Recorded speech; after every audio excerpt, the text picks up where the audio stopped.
No wonder Ryan Garcia looked the way he did. He had a hand injury. He needs surgery all of a sudden. No, I'm just kidding.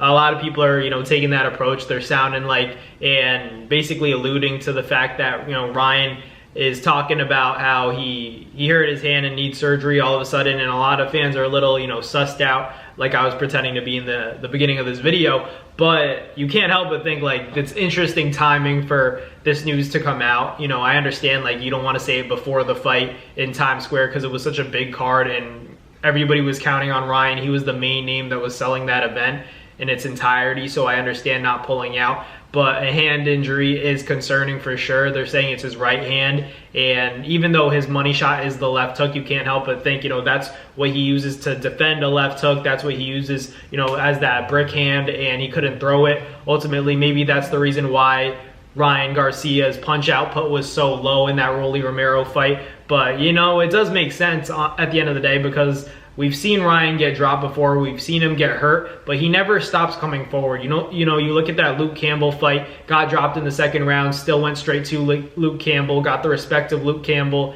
and then ended up stopping him with that massive and hellacious body shot that he landed on him. And then you look at the Tank fight, still, didn't get the outcome he wanted, but still stepped to Luke Campbell after getting dropped. Here, we didn't see that. And, that's credit to Rolly Romero as well, but you can't help but think, like, is it because of that hand injury? If it's real, a lot of people are skeptical about it. I think it's legit because they're saying he needs surgery. And, Ryan Garcia, at least he didn't make excuses about it. We're hearing this from the Ring magazine that he's getting his right hand operated on, and he didn't talk about it. He didn't say in the post-fight interview that I had a hurt hand.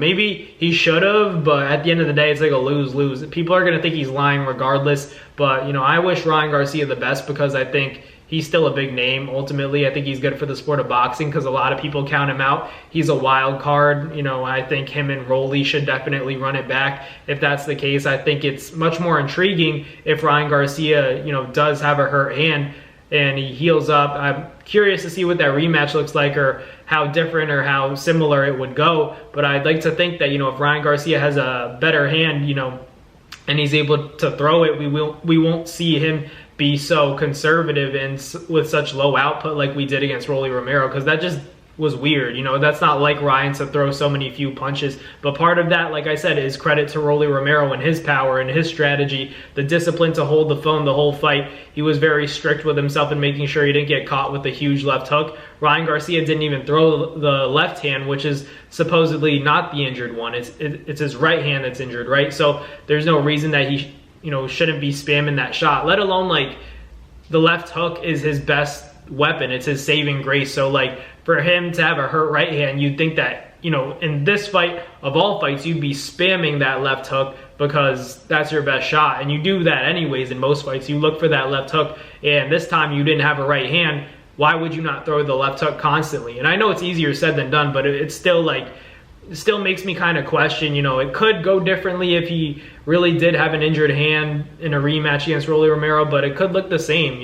Let's be real. Rolly's a strong kid for sure. At 147, Ryan's never really fought at 147 until this fight with Rolly, and Rolly was really itching to get to 147 as opposed to Ryan, where I think Ryan's just like, 147 is easy to make, let's do it. But I think if he really wanted to make 140, he has the ability to. But it's all about, what he wants to do. Because Ryan's like in that mode where he's just kind of doing whatever he wants. And that could catch up to you for sure. And in this moment where, he's going to be a little bit weaker, inevitably with that hurt hand, he's going to have to test the waters with it in his comeback fight. I'm not sure if he's going to return to fight a big name. You can't necessarily fight a big name coming off an injury because that'd be a little bit risky. And I'm not sure Ryan Garcia should be doing that. I think he goes for a little bit of a smaller name, at 147, but at the end of the day, I still don't think he necessarily belongs there. He should really try to make 140 in my opinion, because I just think his frame, he's a tall kid for sure. He's damn near 6 feet tall, but I still think he's like lean and skinny enough to make 140, and I think that's where he naturally belongs. I think that's where he's most dominant. Guys at 147 might just be too big for Ryan Garcia right now. But that's my opinion. I'm curious to see whether or not, he looks better against Rolly in a rematch, taking into account the reports that he hurt his hand and needs surgery. But all the best to Ryan Garcia. Hope to see him back. recovered and all healed up. But thank you guys for watching. Like, comment, and subscribe, and I'll catch you guys on the next Nabs boxing video. Peace.